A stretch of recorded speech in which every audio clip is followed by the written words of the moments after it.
Jangan ganggu dia!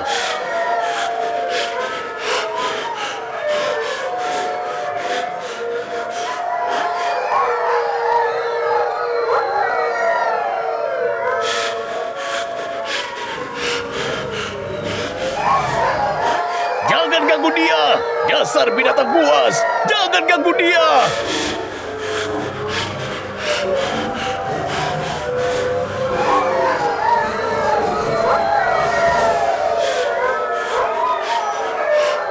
Jangan ganggu dia! Dasar binatang buas! Jangan ganggu dia!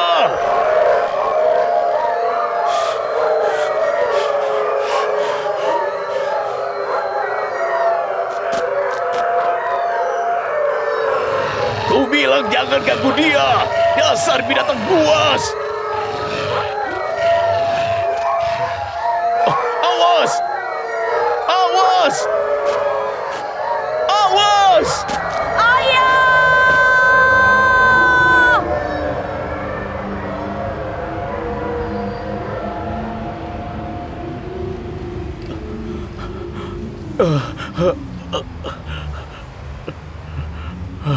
Jangan ganggu. Jangan ganggu dia. Dasar binatang buas. Jangan ganggu dia. Nabi Allah, bangun. Bangun, Nabi Allah. Ada apa, wahai Nabi Allah? Mimpi buruk? Suaramu terdengar dari ruangan sebelah. Ya, mimpi yang sangat buruk. Ada beberapa serigala dan mereka mengejar anak kecil. Mereka memojokkan anak itu sampai ke ujung tebing. Aku lihat mereka ingin memakannya. Apa kau mengenal anak itu? Siapa dia? Terlalu jauh untuk melihatnya. Aku tidak bisa melihat wajahnya. Tapi tubuhnya mirip sekali anakku Yusuf.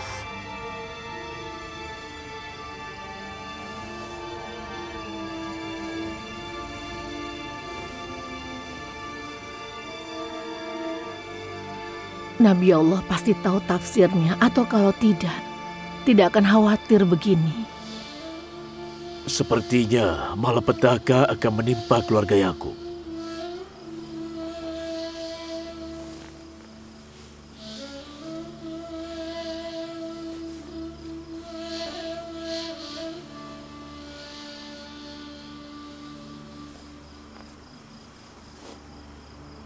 Allah tidak menginginkan hal buruk menimpa hambanya.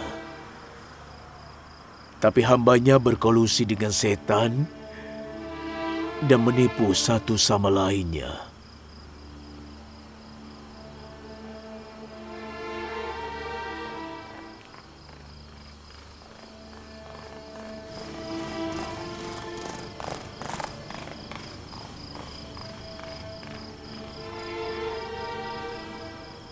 Kau akan lebih tenang kalau tidur.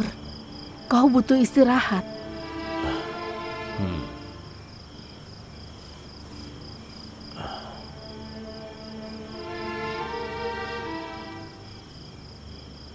Ya Allah, hanya kepadamu aku berlindung.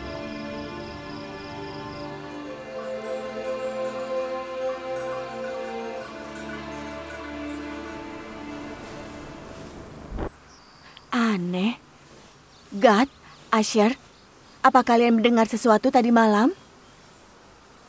Tidak, kami terlelap. Kami tidak dengar apa-apa.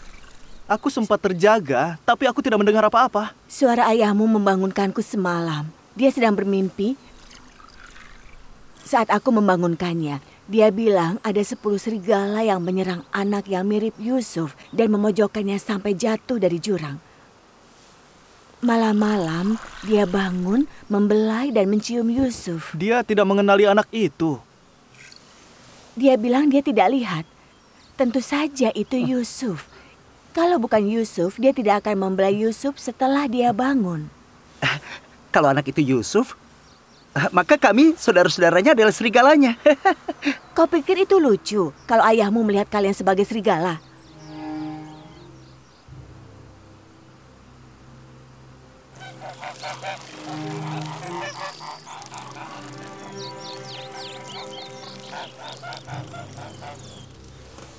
Yakub bercerita bahwa dia bermimpi ada 10 serigala yang menyerang anak yang mirip Yusuf dan memojokkannya sampai jatuh dari jurang. Itu bukan mimpi buruk. Apa maksudmu, Bilha? Yakub melihat anak-anak kita sebagai serigala. Menurutmu itu mimpi yang bagus? Serigala yang makan Yusuf itu tidaklah jahat. Anak-anak itu harus melakukan sesuatu. Anak-anak itu sendiri.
Ada apa?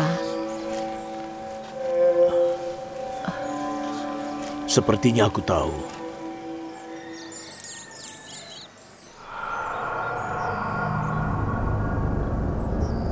Ayah memikirkan tentang Yusuf setiap malam. Dia bahkan memimpikannya. Dia membawa Yusuf kemanapun dia pergi dan tidur di sampingnya. Sudahlah Yehuda. Kita tidak tahu persis mimpi ayah yang sebenarnya.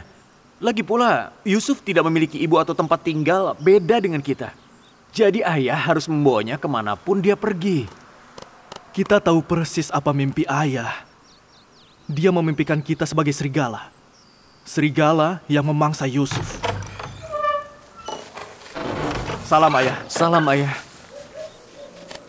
Kalian jangan menelan omongan orang bulat-bulat dan meributkannya.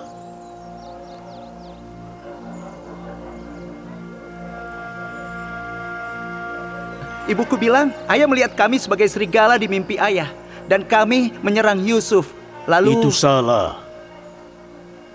Ayah bermimpi beberapa serigala menyerang anak kecil. Serigalanya tidak mirip dengan kalian. Dan anak kecil itu tidak mirip dengan Yusuf. Dalam mimpi itu, ayah tidak melihat wajah siapapun. Sudah jelas 10 serigala itu adalah kami. Ayah tidak menghitung jumlah serigala di mimpi ayah. Kenapa kau berpikir ada 10 serigala?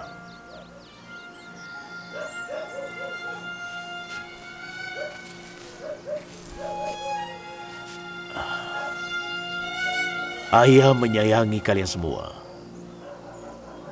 Ayah selalu bersyukur dan menghargai kerja keras kalian. Tapi ayah tidak bisa memangku Yehuda yang sudah dewasa ini seperti dia seorang anak kecil. Karena kalian bukan anak kecil lagi. Waktu kalian kecil, ayah memperlakukan kalian dengan baik sebagai anak-anak. Ayah memangku kalian dan tidur di samping kalian. Kalian merasakan kasih seorang ayah dan juga seorang ibu. Kasih yang dirasakan oleh Yusuf dan adiknya tidak sebanding dengan kasih yang kalian rasakan. Ayah tidak mengira kalian akan membandingkan kalian dengan anak kecil. Gad, Asher, tanya ibumu bagaimana ayah memelukmu semalam. Oh, aku terjaga semalam. Ayah menyelimutiku dan Gad lalu membelai kepala kami.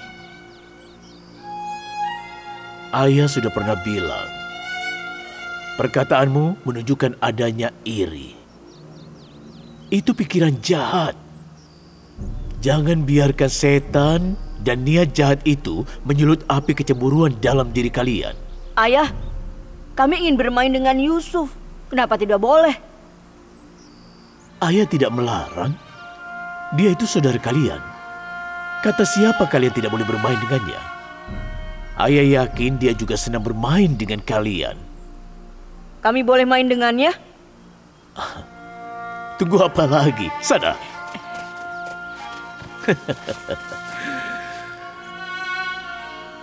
Bukankah kalian seharusnya membawa domba ke dataran?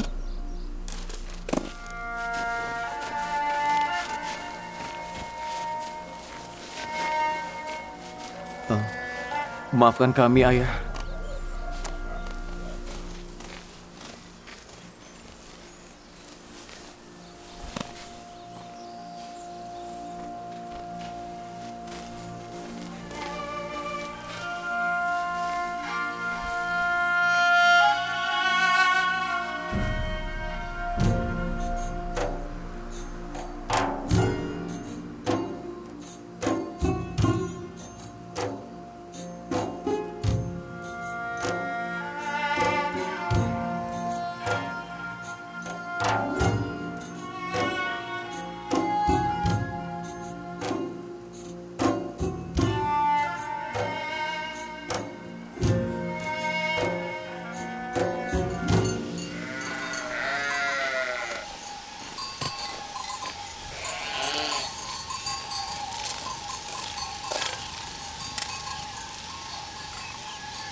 Wah, wah, wah.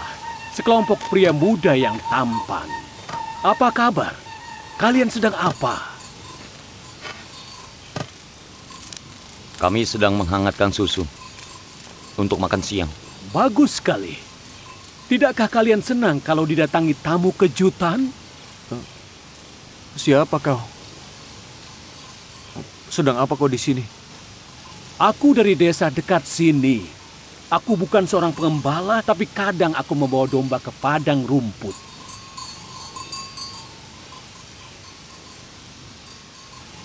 Kalian kenapa? Sepertinya kalian tidak senang dengan kehadiranku. Untuk apa kami senang? Ya, itu benar. Melihat orang asing tidak membuat siapapun senang, iya kan? Sebenarnya aku datang ke sini untuk menemui kalian. Senang rasanya bertemu dengan kalian. Oh, tentu. Semua orang di sini tahu anak-anak Nabi Yakub. Lalu kenapa kau terkejut saat melihat kami? Aku memimpikan kalian semalam. Apa kalian percaya? Kemarin aku melihat kalian saat aku terlelap dan hari ini juga saat aku terjaga. Bukankah itu aneh? Kami ingin sekali mendengar. Beritahu kami. Mimpinya sangat janggal. Aku tidak mengerti. Aku melihat kalian 10 bersaudara menggendong anak kecil dengan tandu. Seakan kalian budaknya dan dia majikan kalian.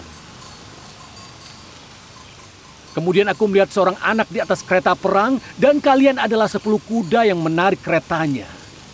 Lalu aku melihatnya duduk di tahta mengikat kalian semua dan kalian semua bekerja untuknya sebagai pengembala dan petani.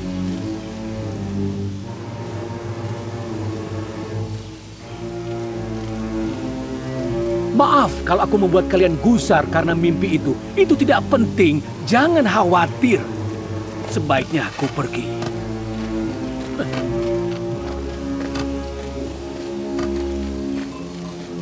Wajahnya sangat buruk rupa.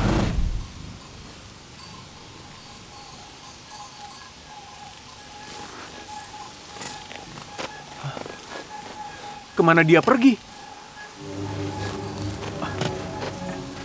Tidak mungkin dia pergi begitu cepat.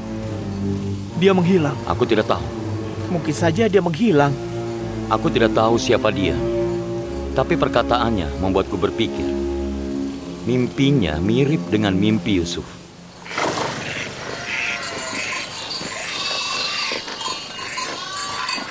Salam ayah. Salam ayah. Salam ayah. Salam.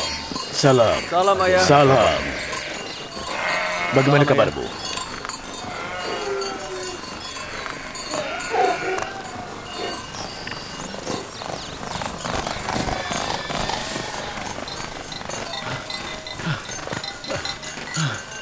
Salam untuk Nabi Allah. Salam untukmu, nak. Ada apa? Apa kau berkelahi dengan seseorang? Ya, aku berkelahi dengan anak-anakmu. Kenapa? Karena mereka menghancurkan lahan kami dan membiarkan dombanya merumput di sana. Saat aku protes pada mereka, mereka malah memukuliku.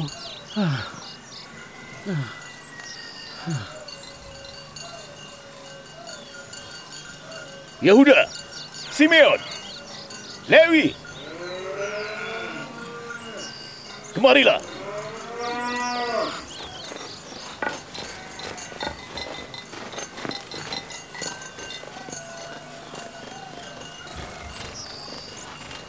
Mengapa kalian membiarkan domba-domba kita menghancurkan lahan anak ini?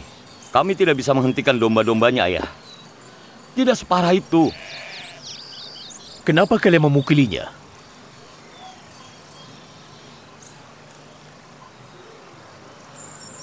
Kau boleh memberi mereka hukuman setimpal. Wahai Nabi Allah, tolong maafkan mereka. Tolong bilang pada mereka untuk tidak melepas domba-dombanya. Hanya itu permintaanku. Mereka bilang mereka yang memiliki Kanaan. Mereka bisa melakukan apapun dan membawa domba mereka kemanapun.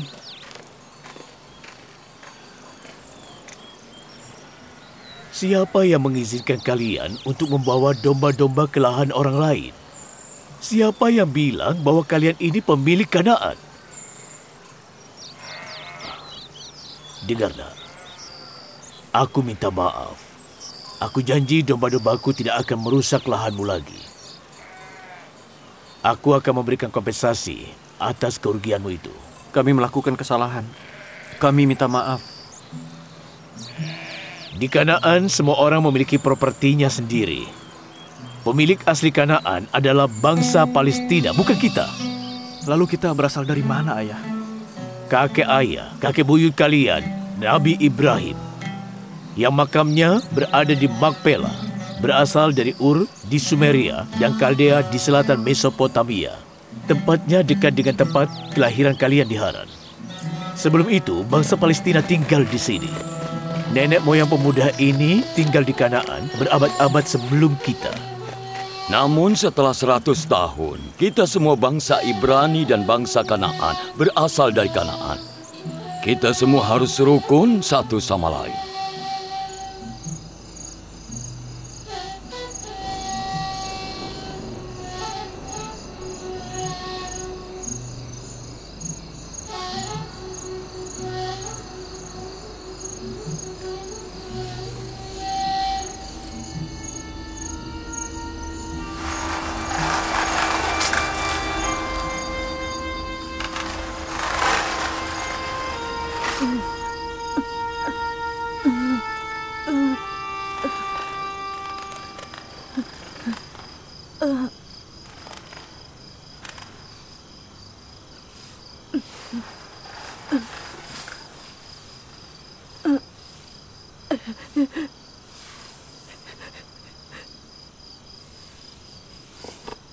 Yusuf?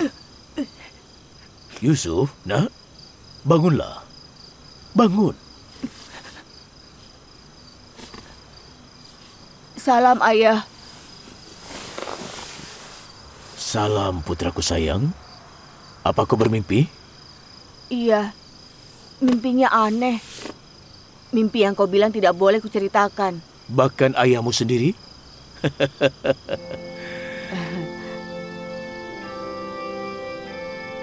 Aku duduk di samping domba.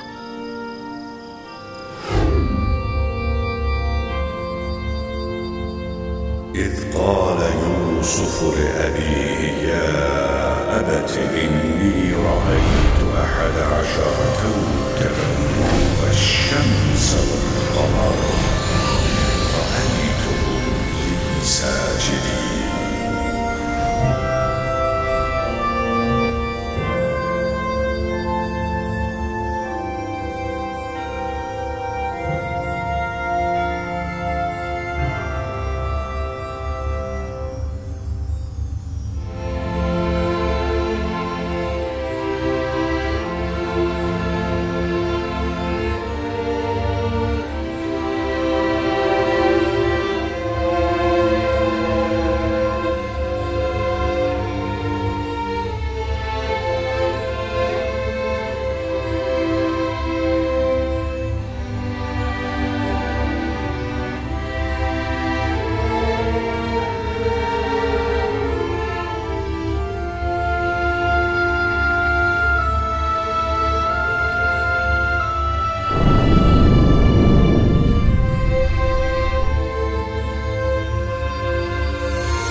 Ketika Yusuf berkata kepada ayahnya, "Ayah, aku melihat 11 bintang, matahari, dan bulan.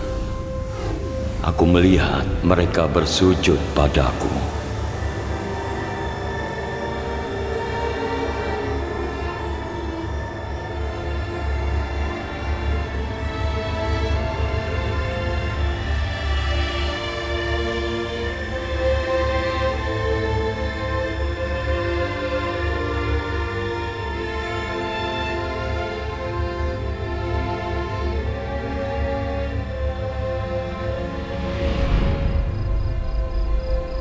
Aku terpana oleh bintang-bintang dan bulan itu. Dan matahari saat ayah membangunkanku.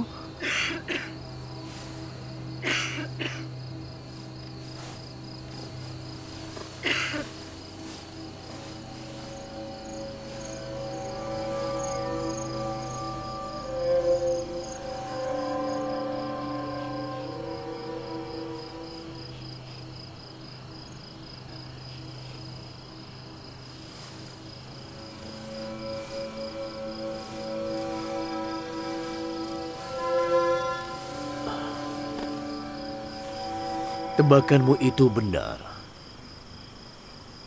Jangan beritahu siapapun soal mimpimu ini, terutama saudara-saudaramu. Mereka akan iri padamu karena harga mereka. Jangan beritahu saudarimu atau juga ibu tirimu. Mereka akan beritahu semua orang.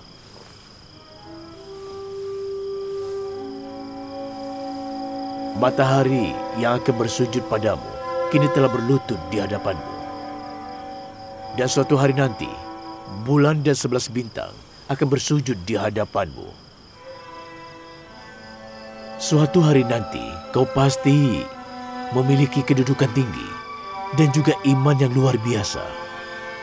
Saat itu, ayahmu, ibumu, dan semua saudaramu akan bersujud kepadamu. Tapi sampai hari itu datang, jangan beritahu mimpimu pada siapapun, terutama pada saudara-saudaramu. Ayah khawatir mereka akan iri padamu dan juga akan bersekongkol. Bersekongkol? Saudara-saudaraku akan bersekongkol. Anak-anak dari Nabi Allah. Kau jangan meremehkan kekuatan setan. Karena setan itu adalah musuh manusia. Setan akan menipu manusia, bahkan anak-anak Nabi.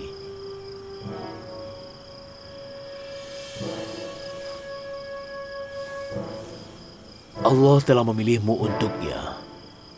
Dan Allah akan memberimu ilmu untuk menafsirkan mimpi. Allah akan memberikanmu dan keluarga Yakub berkahnya yang sebesar-besarnya. Sebagaimana Allah memberikan berkah pada para pendahulumu, Ishak dan Ibrahim. Allah akan memberikan mereka kepemimpinan dan juga kenabian.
Semoga Allah memberkahi jiwamu.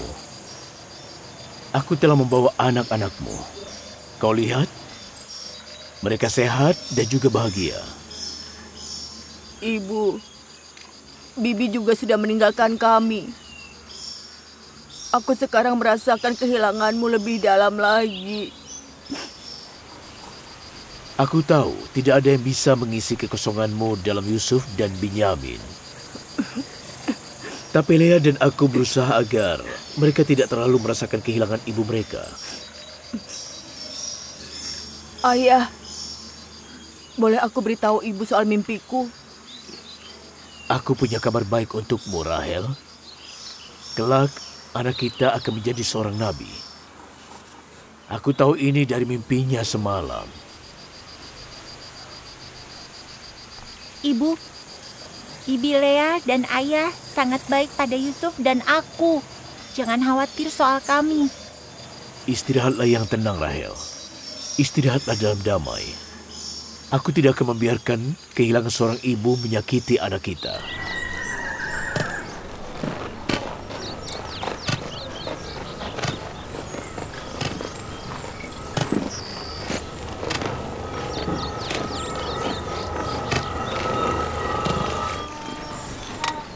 Salam, Ayah. Salam, putriku. Bagaimana kabarmu? Duduklah.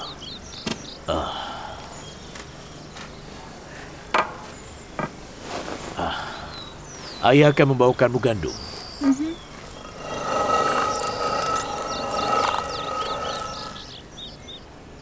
Kemana Ayah membawamu pergi? Untuk berziarah ke makam ibuku, Rahel.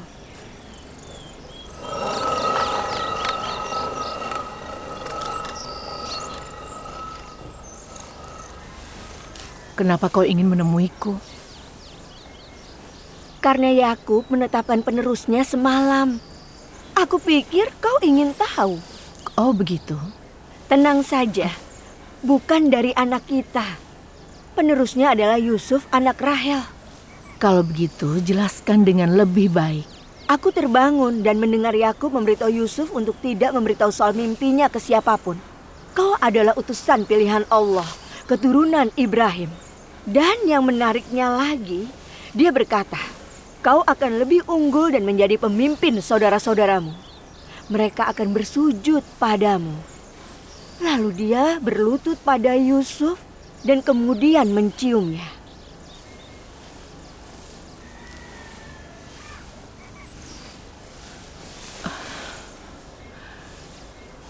Meskipun aku berharap penerus Yakub adalah salah satu anakku, aku pasrahkan diriku pada kehendak Allah dan juga nabinya. Kau bisa menerima keunggulan anak Yakub terhadap anakmu sendiri? Aku tidak punya pilihan lain. Aku menerima keputusan Yakub. Sebaiknya kalian terima itu juga. Tapi aku tidak bisa. Menurutku, kita juga harus patuh. Yang dikatakan Nyonya Lea benar. Kita harus menuruti perintah utusan Allah. Semoga saudara-saudara Yusuf dapat menerimanya.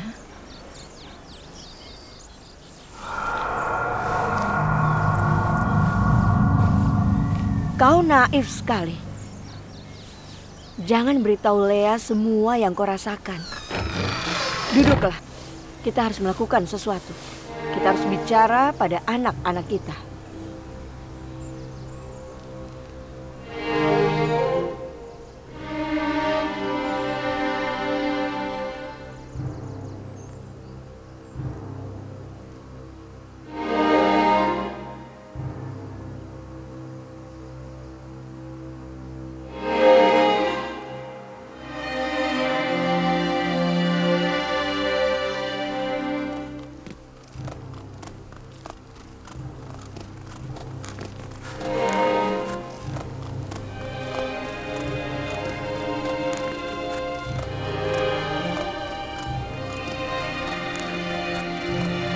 Ayah membawanya kemanapun dia pergi. Jangan rewel, Yehuda.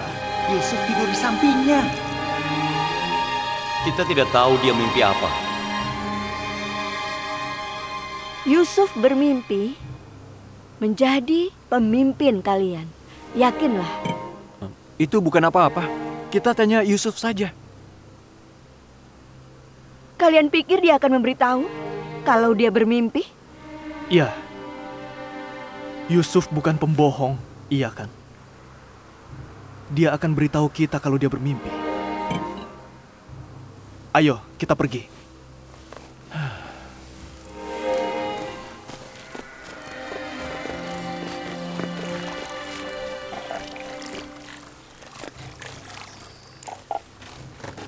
Ya udah, tunggu.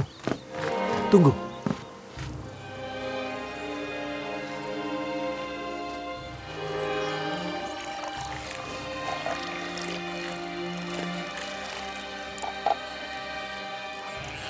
Yusuf, Iya, Kak.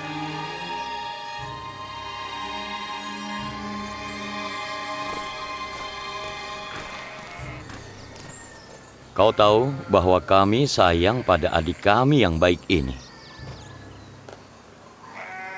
Aku juga menyayangi saudara-saudaraku. Omong-omong Yehuda, kapan aku bisa menjadi orang dewasa sepertimu? Kau sudah dewasa. Dan kau tahu betul betapa tinggi dan agung kedudukanmu di hadapan Allah. Kedudukan apa? Yang ditunjukkan di mimpimu semalam. Apa kau ingat mimpi itu? Mimpimu semalam.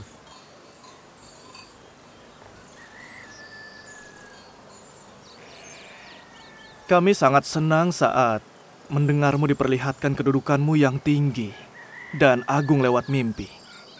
Apa ayah memberitahumu soal mimpiku? Aku tidak memberitahu siapapun kecuali ayah. Bukan ayah yang memberitahunya. Aku mendengarnya. Ketika aku datang ke halaman saat tengah malam, aku dengar ayah memberitahumu untuk tidak ceritakan mimpimu pada siapapun. Dia bilang kau akan punya kedudukan yang tinggi di masa depan. Kau bisa beritahu kami soal mimpimu? Apa kau dengar perkataan ayah bahwa aku tidak boleh membicarakannya pada siapapun? Ada apa?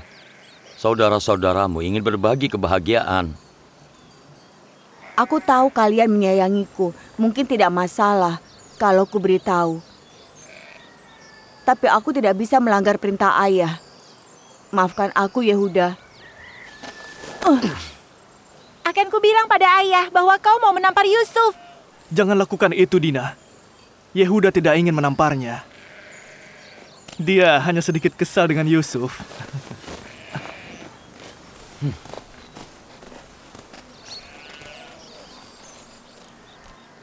Kenapa Yehuda marah? Kau bilang apa tadi? Aku tidak memberitahunya apa yang dia mau dengar soal mimpiku. Bagaimana dia bisa tahu aku bermimpi? Tidak ada yang tahu selain ayah. Akan kukatakan pada ayah bahwa Yehuda ingin memukul. Jangan. Kenapa? Karena aku sayang pada saudara-saudaraku. Aku tidak ingin ayah marah pada mereka. Dina, kenapa Yehuda tidak suka denganku? Ayah bilang saudara harus saling menyayangi dan menghormati satu sama lain. Aku tidak mengerti Yehuda. Bilha, Zilpa, Lea, turunlah, aku bawa gandum. Salam ayah. Salam ayah. Salam.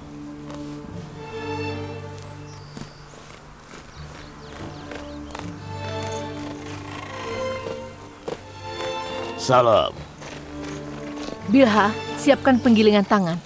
Kita tidak punya tepung untuk adonan. Ini sekarung gandum pertama tahun ini. Kami memisahkan jerami dengan susah payah. Kemarilah, nak.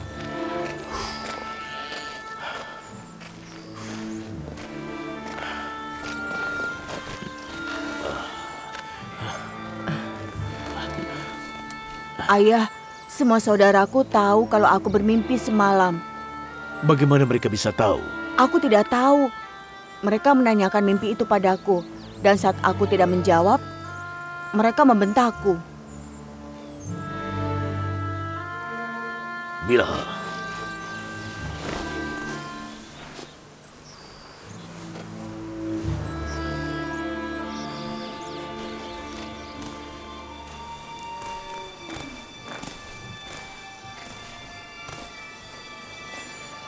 Bilha, Ya, wahai Nabi Allah.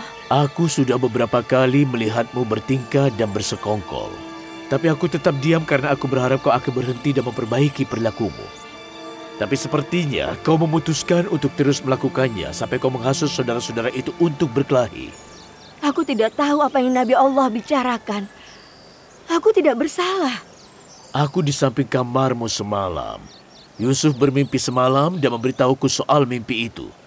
Tentu saja tidak ada yang tahu kecuali aku dan Yusuf. Siapa lagi yang bisa mendengar mimpi dan tafsirnya kalau bukan kau? Aku bersumpah semalam Kau berbohong. Kau berbohong.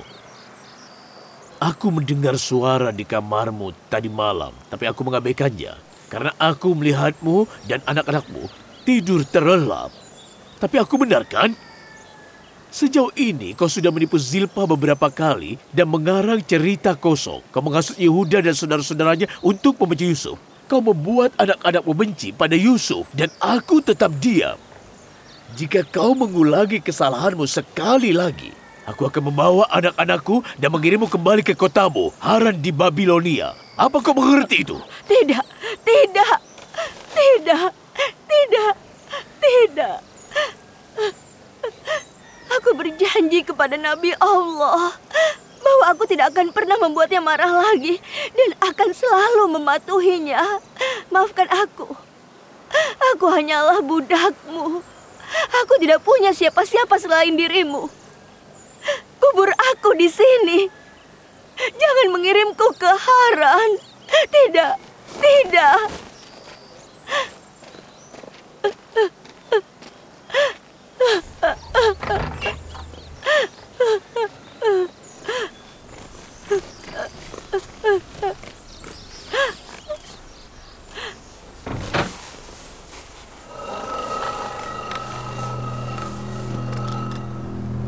Tidak diragukan lagi, matahari itu adalah ayah, bulannya adalah ibu, dan 11 bintang itu sudah jelas adalah kita.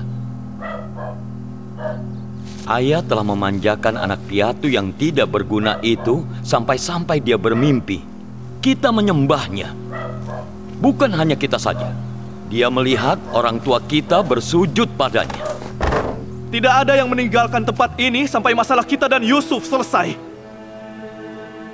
Aku menyayangi semua anak-anakku. Kasih sayangku pada Yusuf hadir karena kasih sayang Allah kepadanya.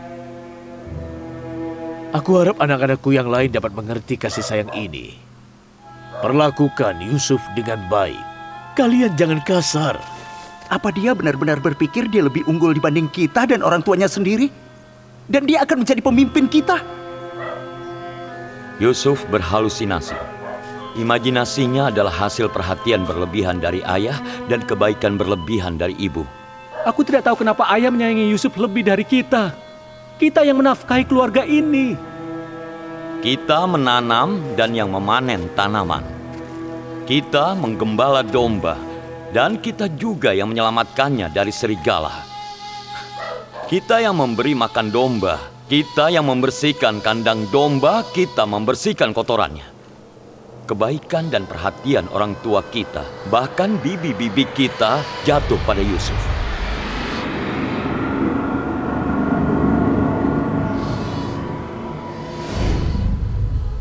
Anak kecil lemah yang tidak bisa mengelap ingusnya sendiri.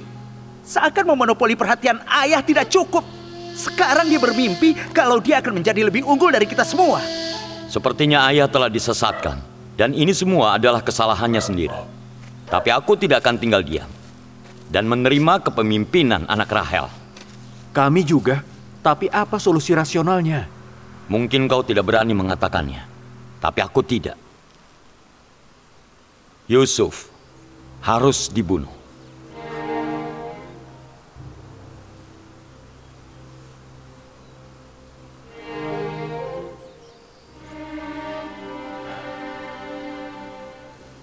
Ini perkataan berbahaya. Jangan mengucapkannya dengan mudah. Kenapa tidak? Dengan begitu, kita bisa menghukum ayah atas diskriminasinya. Dan mimpi Yusuf untuk menjadi pemimpin kita akan pupus. Meskipun aku tidak seberani Yehuda, Menurutku, itu adalah satu-satunya jalan keluar. Bagaimana bisa kami menerimanya? Dia sudah mendapatkan perhatian istimewa sejak dia dilahirkan. Hanya dia yang mendapatkan kasih sayang. Aku tidak bisa menunggu lebih lama lagi. Berapa lama kita harus bersabar dan tidak mengatakan apapun di depan orang tua kita? Hati-hati. Membunuh saudara dan durhaka kepada ayah merupakan dosa besar yang sudah pasti akan membuat kita dihukum di neraka. Aku punya solusi untuk itu. Taubat. Beberapa hari setelah membunuh Yusuf, kita akan langsung bertaubat pada Allah. Allah itu baik dan juga penyayang. Dia akan mengampuni kita. Itu cara berpikir seorang pendosa. Kita berdosa sekarang, kemudian bertobat nanti. Ini tidak mungkin gagal. Setelah membunuh Yusuf dan menerima kebaikan ayah, kita akan bertaubat dan memperbaiki diri. Bagaimana kalau Allah tidak menerima taubat kita? Seorang pendosa tidak bisa bertobat semudah itu. Dan kalau kita tidak bisa bertobat, kita akan terkutuk selamanya. Dan generasi seterusnya akan selalu mengingat rasa malu ini. Anak seorang Nabi Allah membunuh saudaranya sendiri. Aku setuju dengan Lewi. Percuma. Tapi mungkin Lewi punya jalan keluar yang lebih baik. Oh, tentu. Mudah bagimu untuk jadi soleh, tapi kau tidak punya solusi yang lebih baik. Bukankah kita pantas mendapatkan perhatian ayah? Tentu saja pantas. Kita mau kasih sayangnya. Baiklah. Kita lakukan sesuatu sehingga ayah tidak bisa bersama Yusuf lagi. Aku paham. Kita pisahkan Yusuf dari ayah. Begitu caranya. Lambat laun, dia akan melupakan Yusuf dan memperhatikan kita semua. Itu tidak mungkin. Ayah selalu saja mengawasi Yusuf.